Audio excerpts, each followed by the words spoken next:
most exciting thing about Europa can be summarized in one word: water. Now think about all the water on Earth and double that. That's what we think is on Europa. We need to go there to explore it, to understand, is this place a habitable environment that could potentially support life? Getting close to Europa is a huge challenge. It sits in the worst possible radiation environment, trapped by Jupiter.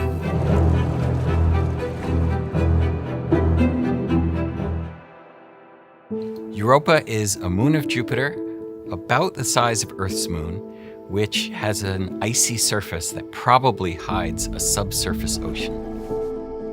Scientists think Europa has the key ingredients to support life as we know it. Number 1, water. Number 2, energy. And 3, essential chemical building blocks. For the first time ever, we're sending a spacecraft completely dedicated to studying this moon. The three main things that we're going to explore at Europa are the ice and the ocean and understand that intersection between the two, study the chemical composition of the moon, as well as the geology and whether it's active currently. Europa Clipper is not specifically a life search mission. We're going to understand the potential habitability of Europa. The spacecraft has 9 instruments and a gravity science investigation. 5 of the instruments are called remote sensing instruments because they measure light reflected off Europa, like a camera or a spectrometer. The other 4 instruments are measuring the environment around them, like sniffing gases or dust. Europa Clipper is the largest spacecraft NASA has ever built for a planetary mission. It weighs 13,000 pounds, 6.5 tons. That's like the size of a huge African elephant. And the solar arrays are massive. If you put the solar arrays at the toes of the Statue of Liberty, the other end of the arrays would come up to the Statue of Liberty's crown. So not only are they big, these things are technological marvels. They are being bathed in radiation all the time, and they have to survive the entire mission like that. Jupiter's radiation environment is intense, and Europa sits in the worst part of that environment.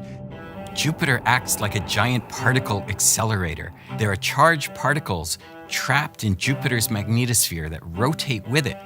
And these particles slam against Europa and will slam into our spacecraft as well.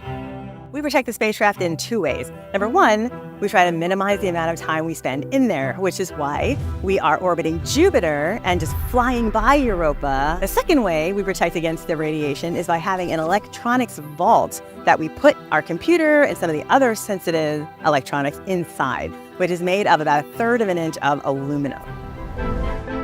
With each flyby of Europa, the outside surface of the spacecraft sees the equivalent of 1,000,000 chest X-rays, just as we're flying by. It's a pretty long trip to get to Jupiter from Earth, but not that bad from a planetary standpoint. From launch to the time we get to Jupiter is about 5.5 years. And along the way, we have a flyby of Mars and then another flyby of Earth to get gravity assists to slingshot the spacecraft out to Jupiter. I hope for the future explorers who are watching this at home that they take away from this that humanity, when we come together, can achieve really cool things. This mission has been a long time coming, and we're so excited about what we're going to see when we get there. We are in a golden age of robotic spaceflight exploration. How could you not be excited about something as monumental as this?